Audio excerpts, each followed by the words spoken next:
नमस्कार, मैं दीपक शर्मा और मेरे यूट्यूब मंच पर आपका स्वागत है। दोस्तों, यूपी का सेमीफाइनल तो योगी जी ने जीत लिया, तो क्या अब फाइनल जीतने की तैयारी शुरू हो गई है?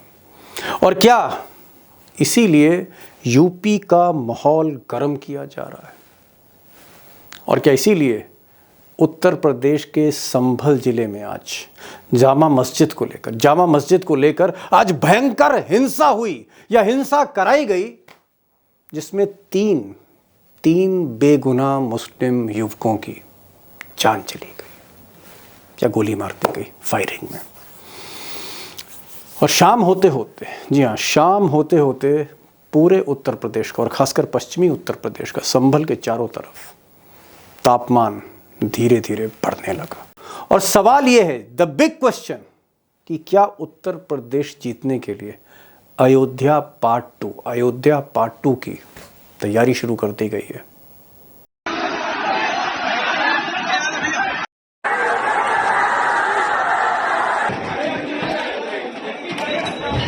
अब दोस्तों, बड़ी खबर पर आने से पहले, ब्रेकिंग न्यूज़ देने से पहले, खुलासे से पहले मैं चाहता हूँ आप मुझे चंद सेकंड दीजिए, सो दैट ये जो संभल की जामा मस्जिद है, इसका सारा प्रकरण आपके सामने रख सकूँ। चंद सेकंड में इसको रिकैप करना चाहता हूँ। एक बार ये मामला समझ गए, अंदर की सारी परतें, सारा खेल समझ में आ जाएगा।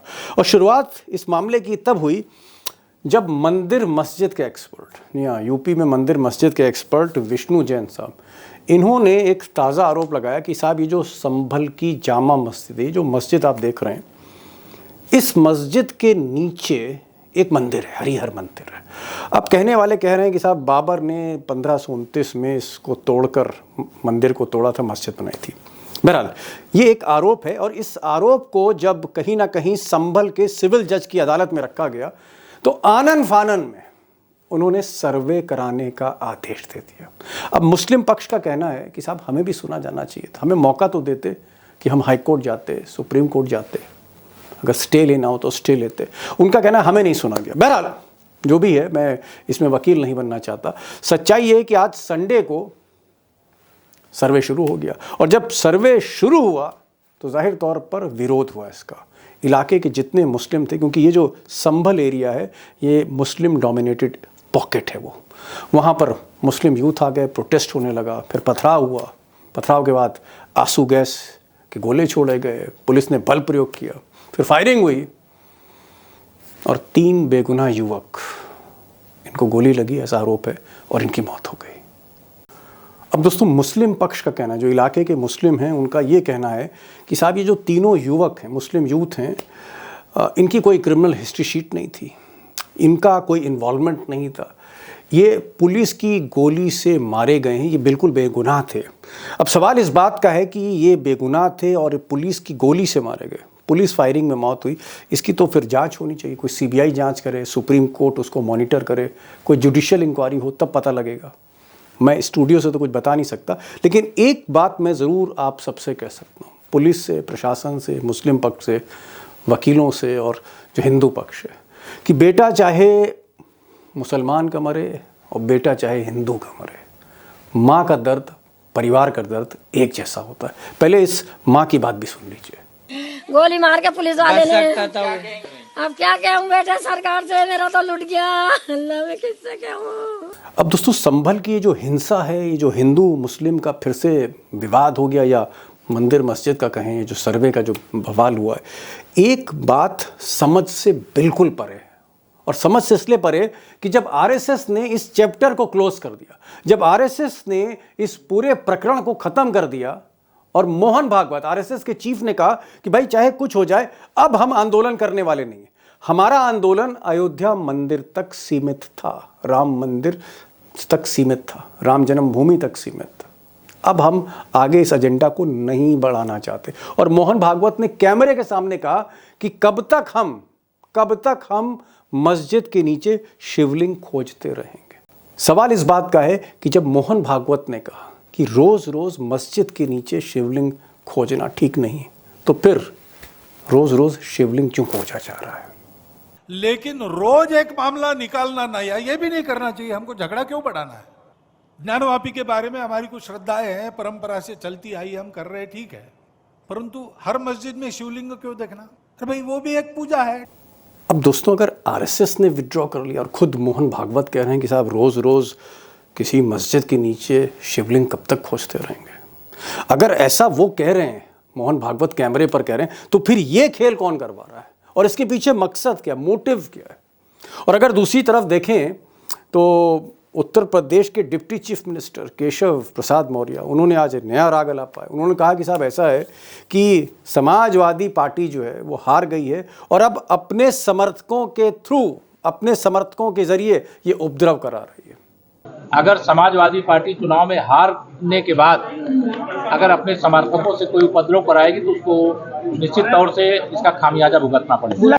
अब दोस्तों ऐसा लगता है कि केशव प्रसाद मौर्य चाहते हैं कि अखिलेश यादव उनको जवाब दे, ये जो आरोप लगाए उसका जवाब दे, और उसके बाद फिर केशव साहब जो है पलटवार करें। यानी जो सवाल जवाब हैं संभल को लेके चलते रहें, राजनीतिक आग जो है वो जलती रहनी चाहिए, क्योंकि ये आग जलेगी तो सियासत की रोटी पकेगी। ये हो सकता है एजेंडा केशव प्रसाद मौर्य को। फिलहाल मेरा तो जो सवाल है वो शुरू का ही सवाल है कि एजेंडा इसके पीछे क्या है। क्या ये अयोध्या पार्ट 2 है, उत्तर प्रदेश को जीतने की एक कोशिश अयोध्या पार्ट 2 के जरिए, माहौल गर्म करने के जरिए? और सवाल इस बात का भी है कि आखिर कब तक उत्तर प्रदेश में या इस देश में लाशों के ढेर पर चुनावी राजनीति होगी? It's a big question which people have to think. उसका एक जवाब ढूंढना पड़ेगा। आज मैंने 3 खास मेहमानों को बुलाया है। मेरठ से हमारे साथ जोशी जी हैं, सीनियर जर्नलिस्ट हैं और कई कम्युनल राइट्स उन्होंने कवर किए हैं, कई राइट्स कवर। शायद हिंदुस्तान में किसी पत्रकार ने इतने सांप्रदायिक दंगे कवर नहीं किए होंगे जो जोशी जी ने किए। अमर उजाला से जुड़े रहे, उनको मैंने बुलाया है। मैंने लखनऊ से सिद्धार्थ कालहंस को बुलाया, जो सरकार को देखते हैं, समाजवादी पार्टी भी देखते हैं, बीजेपी भी देखते हैं, कांग्रेस भी देखते हैं और इस घटना को भी वो देख रहे हैं, उनको भी मैंने बुलाया। और उत्तर प्रदेश में कई बरस तक उमाकांत लखेड़ा साहब ने रिपोर्टिंग की, मैंने उनको भी बुलाया है। कोर्ट्स भी समझते हैं, न्यायालय भी समझते हैं, उनसे भी मैंने बहुत से सवाल किए, बड़े नाजुक सवाल हैं। मुझे लगता है कि इन सारे जवाबों को आपको सुनना चाहिए, क्योंकि जो सॉल्यूशन है वो आखिर में छुपा है ऐसी समस्याओं का, कि ऐसी समस्याएं, इस तरह के दंगे, इस तरह की हिंसा हिंदू मुस्लिम कैसे कम हो सकती है। सुप्रीम कोर्ट को क्या करना चाहिए, कैबिनेट सेक्रेटरी को क्या करना चाहिए? प्लीज पूरा देखिए, समझने की कोशिश करिए। जोशी जी, मेरा सवाल ये है कि आप सीनियर मोस्ट जर्नलिस्ट है हम लोगों के बीच में, और एक बड़ी लंबी उम्र आपने जो है इस तरह के दंगे, इस तरह के फसाद, सांप्रदायिक हिंसा, इन सबको आपने बहुत करीब से देखा है, खासकर पश्चिमी उत्तर प्रदेश में। मैं आपसे पूछ रहा हूं कि क्या संभल की घटना को टाला जा सकता था? क्या ये जो 3 युवक हैं, वो चाहे हिंदू हैं मुसलमान हैं, मुझे उससे मतलब नहीं, मैं ये कह रहा हूं कि क्या इन 3 युवकों की जान बचाई जा सकती थी? क्या हिंसा से बचा जा सकता था? मेरा सवाल ये है जोशी जी। बिल्कुल बचा जा सकता था। देखिए, ऐसा है कि जिस तरह से वहां पर गोलियां सामने से चलाई जा रही है, जिस तरह के वीडियो आ रहे हैं, वो वीडियो जो हमारे वहां के प्रेस के मित्रों ने भेजे हैं, प्रेस फोटोग्राफर्स ने भेजे हैं, वो देख के साफ लगता है कि पुलिस सामने से गोली चला रही है।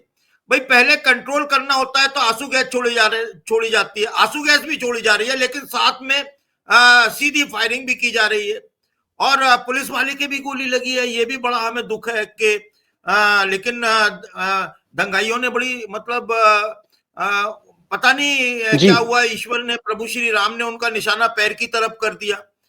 ऑपरेशन लंगड़ा उधर चल रहा था, गोली उधर पैर में लगी है, छुलते हुए निकल गई है, या क्या हुआ है इसका किसी को पता नहीं चलेगा, लेकिन लगी है ऐसा प्रशासन कह रहा है।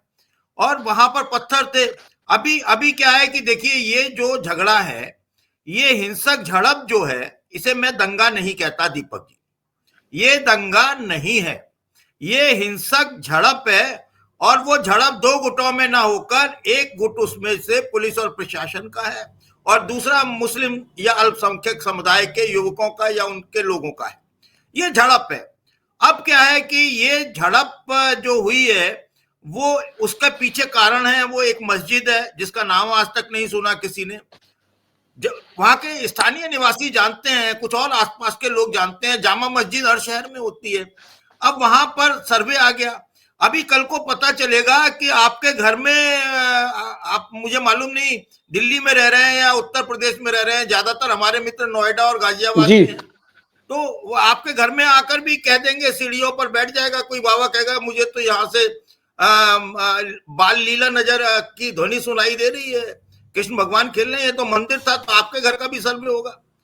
ऐसे ही वकील, ऐसे ही जज, ऐसे ही सत्ता, ऐसे ही पुलिस, कोई जिम्मेदारी होती है या नहीं होती है। लेकिन हाँ दीपक जी, कल तक ये दंगा या आज रात तक ये हिंदू मुस्लिम में कन्वर्ट करा दिया जाएगा, हो जाएगा जी। और ये ऐसा मैं अपने एक्सपीरियंस के आधार पर कह रहा हूं, मैंने 1987 का दंगा देखा है, मैंने मुरादाबाद का, बदायूं का, बहुत सारे दंगे, मैंने उत्तर प्रदेश भर के दंगे में मैंने कवरेज किया है और मौके पर रहकर किया है, गोलियों के बीच में मैं मलयाना में था जी। तो ये आप समझिए कि कैसे उस दंगे को, जो पुलिस 1987 का दंगा भी पुलिस वर्सेस एक समुदाय था, मुस्लिम समुदाय था, और यहां भी यही है, पैटर्न वही है। तो ये आप देखिएगा, वहां पे आज रात को सर्च अभियान होगा, ऑपरेशन सर्च चलेगा, भारी संख्या में वहां पर अर्धसैनिक बल ले जाए जाएंगे, फिर वो बहुत अच्छे से उनके साथ जो होगा वो आप जानते हैं किस तरह की उनकी अर्चना होगी और फिर वहां से बरामदगी होगी। सिद्धार्थ जी, आप उत्तर प्रदेश शासन को देखते हैं, प्रशासन को देखते हैं, योगी जी को भी आप फॉलो करते हैं, पुलिस को भी फॉलो करते हैं। मैं एक चीज देख रहा हूं कि उत्तर प्रदेश में जो दंगे होते थे, कम्युनल राइट्स होते थे, एक सिलसिला था, जैसे जोशी जी ने कहा मलियाना है, मुरादाबाद है, असंख्य दंगे हुए, लेकिन कुछ बरसों में ये दंगे नहीं होते थे। लेकिन फिलहाल मैं देख रहा हूं कभी बहराइच में दंगा हो जा रहा है, आज संभल में जो कुछ हुआ पुलिस वर्सेस मुस्लिम हुआ, लेकिन 3 लोगों की जानें चली गई। क्या आपको इसमें कोई मतलब माहौल गर्म किया जा रहा है, चुनाव आ रहा है 2027 में, या फिर कहीं ना कहीं कोई ढील है, या कहीं ना कहीं कुछ ऐसे लोग हैं जो कन्फ्रंटेशन चाहते हैं? देखिए दीपक जी, जिस तेजी के साथ ये पूरी घटना कारित हुई है, आप देखें 19 नवंबर को 2 घंटे का समय लगा। अभी आपने जुडिशियल तेजी के बारे में बात कही थी, महज 2 घंटे में ये रेट दाखिल होती है। हरिशंकर जैन और विष्णु जैन जो पिता पुत्र हैं, जो इस तरह की रिटों को दाखिल करने के महारथी माने जाते हैं। आप किसी भी तरह का हिंदू मुस्लिम विवाद से संबंधित कोई मंदिर मस्जिद संबंधी आपको उत्तर प्रदेश में मसला दिखाई पड़ेगा तो उसमें आपको ये 2 नाम जरूर नजर आएंगे, हरिशंकर जैन, विष्णु जैन। ये पिता पुत्र की एक जोड़ी है जिन्होंने महारथ हासिल की है, और इन्होंने ये रिट दाखिल की, कहा ये साहब हरिहर मस्जिद है, और महज 2 घंटे में, यानी दूसरे पक्ष का वकील आए, वो अपनी तरफ से कोई जवाब दावा दाखिल करे, कोई उसकी सुनवाई हो, वो अपनी बात कहे, उससे पहले वहां सर्वे के आदेश दे दिए जाते हैं। और आदेश देने के अगले 1 घंटे में सर्वे के कमिश्नर, वो कौन राघव जी हैं, एडवोकेट कमिश्नर, वो रवाना हो जाते हैं, वो मौके पे पहुंच भी जाते हैं, और अगले दिन वहां चुनाव है। अब उसके बाद जुमा चुनाव, उस सर्वे को 2 दिन 3 दिन के लिए रोका जाता है, नतीजे आते हैं। उसके अगले दिन, जैसा कि बता रहे हैं, यानी कि आज जोशी जी बता रहे थे, सुबह 6:30 बजे फिर से सर्वे शुरू हो जाता है। भाई हमने ज्ञानवापी का सर्वे देखा है, वो सही गलत क्या हुआ उसकी पड़ताल हम नहीं करेंगे, लेकिन एक एसओपी जारी हुई थी, अदालत की तरफ से एक एसओपी जारी हुई थी कि सर्वे कैसे होगा। दोनों पक्षों के साथ बैठकर बातचीत हुई थी, दोनों पक्षों के लोग, उन्होंने माहौल को शांति बनाए रखने में पूरी अपनी भूमिका निभाई थी। एक तरह की अफवाहें नहीं फैली, जिस तरह से अब तो अभी संभल में बंद कर दिया गया, इंटरनेट सेवाएं बाधित कर दी गई, बंद कर दी गई, लेकिन जिस तरह की चीजें शुरू हुई, यानी कि सर्वे शुरू हुए 2 मिनट भी नहीं होते हैं, और जिन महान जी की बात कर रहे हैं, कौन ऋषिराज जी हैं, वो वहां पर जाकर बैठते हैं और वो कहते हैं, मुझे जैसे विद्युत की तरंगे मेरे अंदर प्रवाहित होने लगी, यहाँ की सीढ़ियों पर बैठते ही मुझे ऐसी ऊर्जा मिली, निसंदेह यहाँ मंदिर था।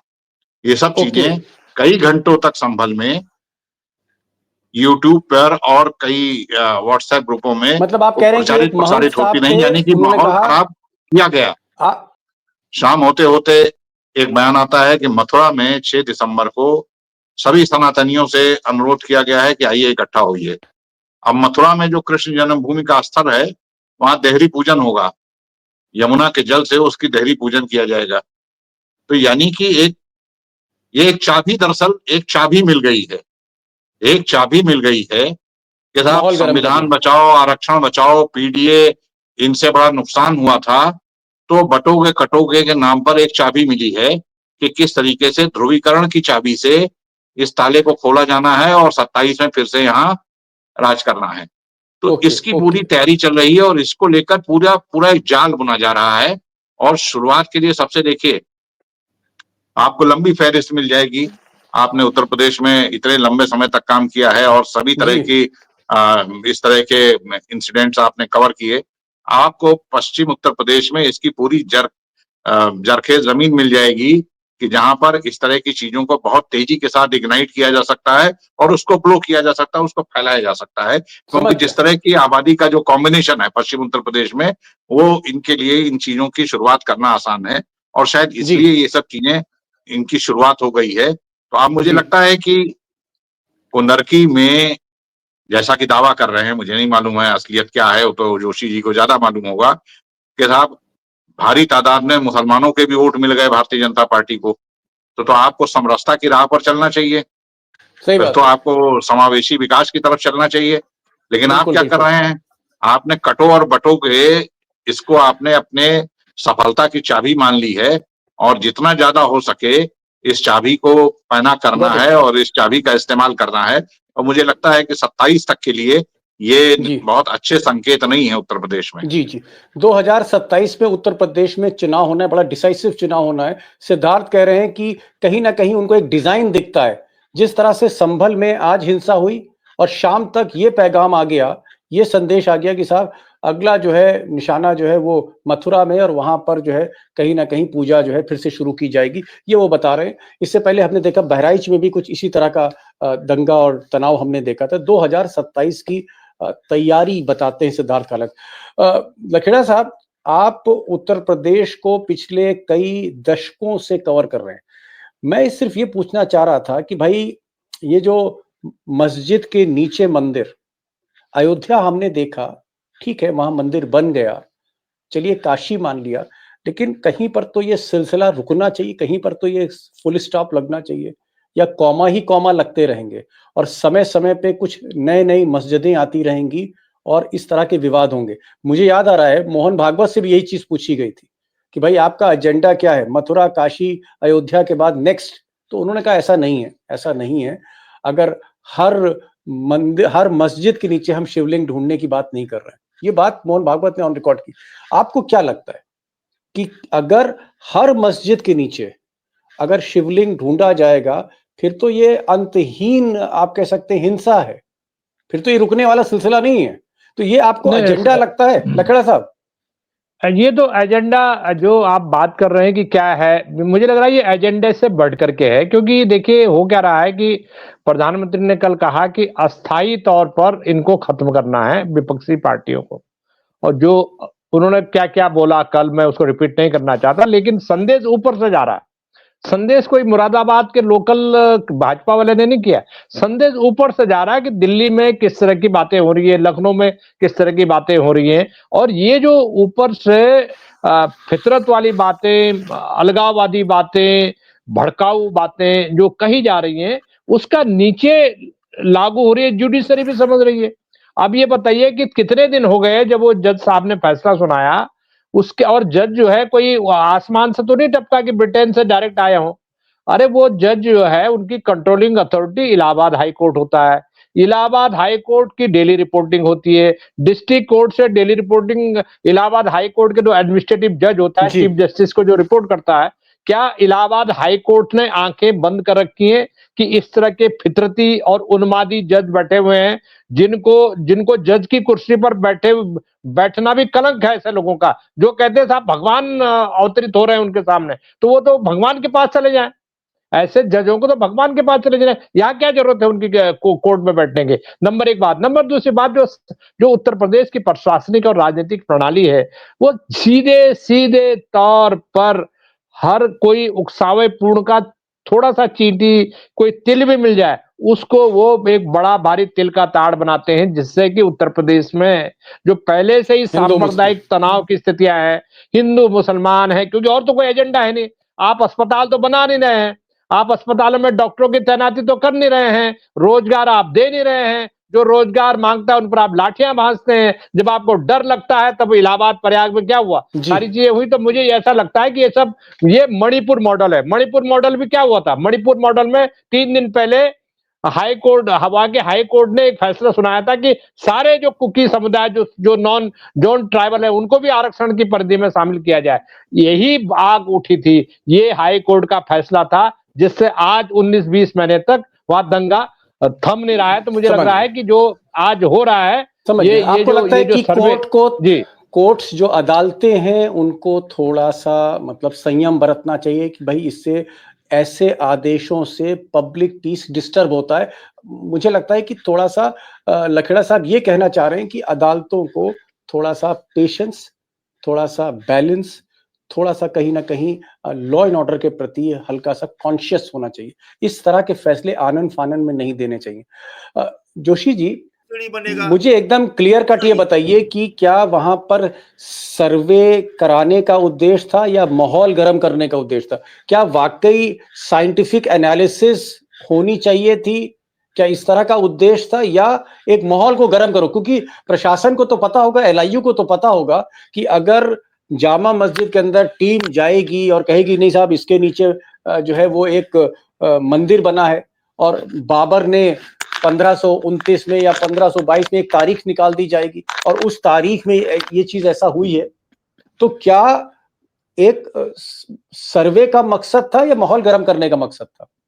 देखिए, ऐसा है, अगर सर्वे कराना होता प्रशासन को और फेयरली सर्वे कराना होता, जज साहब का आदेश था, न्यायालय का आदेश था, कराना जरूरी था, तो वहां पर कोई बाबा जाकर कैसे बैठ गया, कोई साधु जाकर कैसे बैठ गया, उसने वो तरंगे कैसे सुन ली, इस तरह के एलिमेंट क्यों वहां पर जाकर बैठे और उन्होंने क्यों नाटक करना शुरू किया, क्यों उन्होंने आग में घी डाला और पुलिस प्रशासन ने उन्हें क्यों वहां पहुंचने की अनुमति दी? सर्वे करना था तो ठीक है, वो सर्वे करके आ सकते थे। उसके बाद वो एडवोकेट जो गए थे सर्वे के लिए, जो अधिकारी नियुक्त किए थे, वो जाकर रिपोर्ट देते कि साहब इसके साइंटिफिक सर्वे की जरूरत है, इसके पुरातत्व विभाग से बुलाया जाए, ये हमने बयान नोट कर लिए हैं। मूलतः उनका काम बयान नोट करना होना चाहिए और इस पर ये एक प्रक्रिया है, ये चलती। लेकिन ये प्रक्रिया ना होकर वहां पर तो लोग बैठ गए और उन्होंने कहा कि ये मंदिर था, मुस्लिम क्रूर हैं, इस तरह के जो भी है। अब कैसे कैसे बयान आ रहे हैं और ऐसे ऐसे बयान जो आग में घी डाल रहे हैं।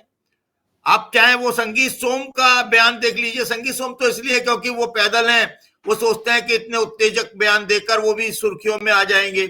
और एक वो है गिरी है, कौन से वो जिनके मोदी जी गए थे, कौन सा कलयुगी प्रमोद कृष्णम, हाँ, वो है। और बहुत सारे लोग हैं, डिप्टी चीफ मिनिस्टर हैं। नहीं, ये लोग क्या कह रहे हैं, प्रमोद कृष्णम वगैरह, ये लोग क्या कह रहे हैं, आग में घी डाल रहे हैं लोग? हाँ, बिल्कुल बिल्कुल बिल्कुल, प्रमोद कृष्णम वगैरह आग में घी डाल रहे हैं और कुछ नहीं कर रहे हैं। ये देखिए, ऐसा है कि सिर्फ और सिर्फ जामा मस्जिद जो है, सॉरी, मौलाना शहाबुद्दीन रिजवी हैं, उन्होंने एक अपील जरूर की है। ये इन्होंने एक अपील की है। ये ऑल इंडिया मुस्लिम जमात के राष्ट्रीय अध्यक्ष हैं, बरेलवी हैं, और इन्होंने कहा है कि कोर्ट से हम लोग इसकी लड़ाई लड़ेंगे। कोई भी इस्लाम जो है वो शांति का पैगाम देता है, पैगंबर ने शांति का पैगाम दिया है, तोड़फोड़ ना करें, पथराव ना करें, शांति बनाए रखें। कानूनी लड़ाई है ये, हम लोग कानून के सहारे लड़ेंगे, लेकिन माहौल खराब ना किए करें। Okay, got it. Siddharth ji, मैं अभी केशव प्रसाद मौर्य का बयान सुन रहा था, डिप्टी चीफ मिनिस्टर हैं। उन्होंने कहा, और ये कैमरे पर वो बोले कि भाई समाजवादी पार्टी जिस तरह से हारी है, वो इस तरह का दंगा भड़का के या मतलब फिर से माहौल को गर्म करना चाहती है। क्या ये धीरे धीरे इसको समाजवादी पार्टी वर्सेस बीजेपी बनाम समाजवादी पार्टी का एक माहौल बनाया जाएगा?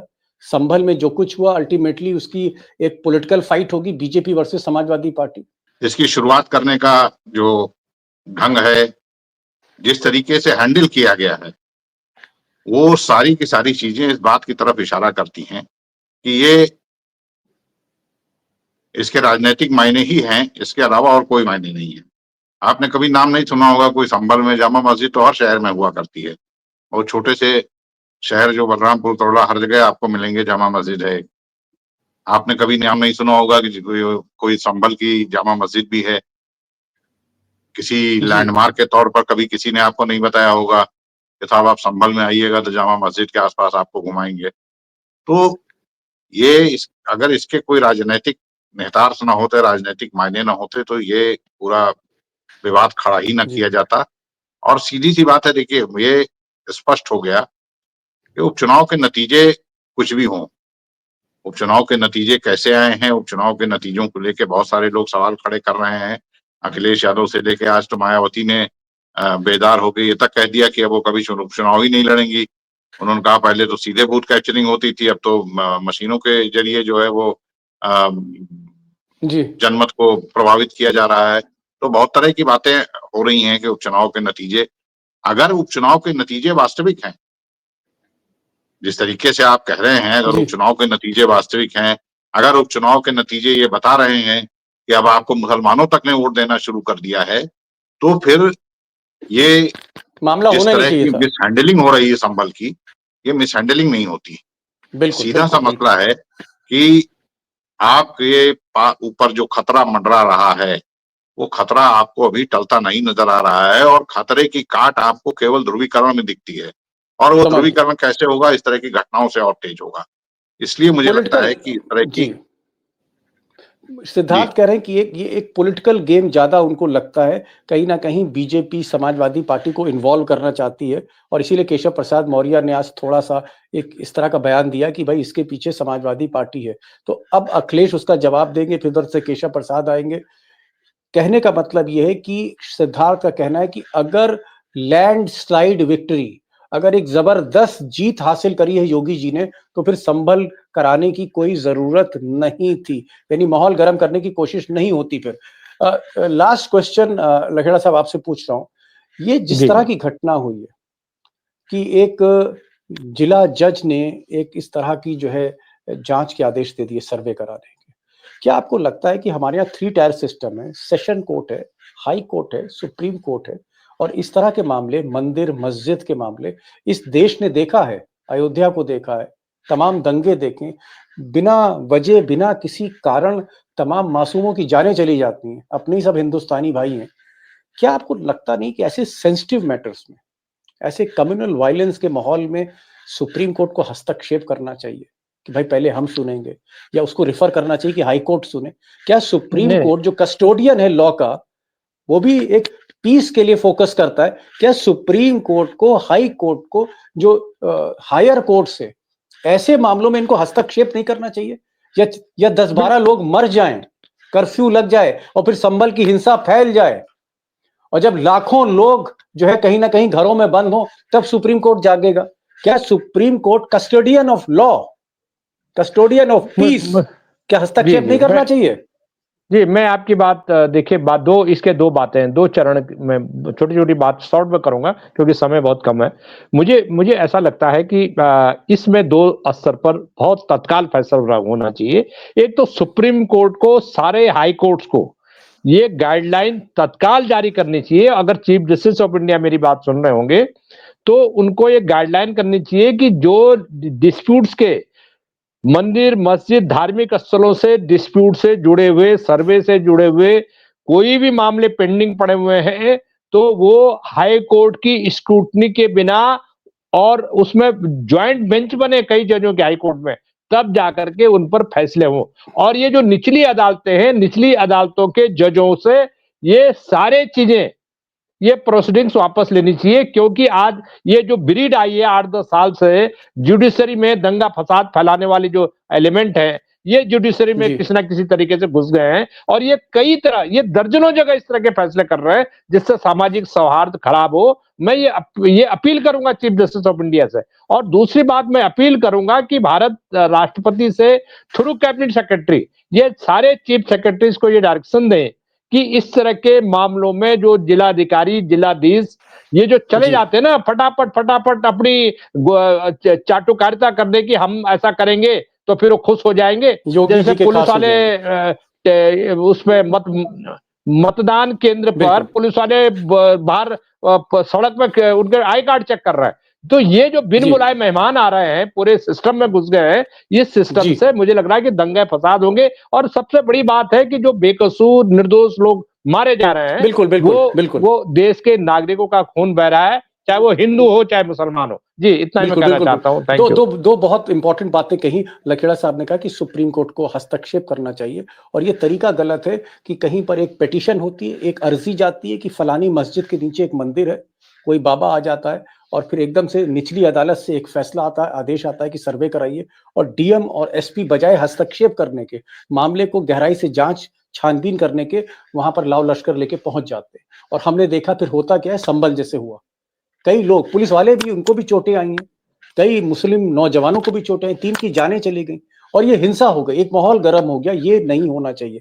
दूसरा, उन्होंने कहा कि कैबिनेट सेक्रेटरी को, चीफ सेक्रेटरी, प्रदेश के जो सीनियर मोस्ट ब्यूरोक्रेट है, उनसे कहना चाहिए कि इस तरह के हिंदू मुस्लिम मंदिर मस्जिद के बड़े सेंसिटिव डिस्प्यूट्स, इनको जरा कोताही ना बरते, इनको जरा सेंसिटिव तरीके से इनको मॉनिटर करें। सीधे डीएम और एसपी को आदेश मत दीजिए, कम से कम चीफ सेक्रेटरी को ऐसे मामलों में सीधे हस्तक्षेप करना चाहिए।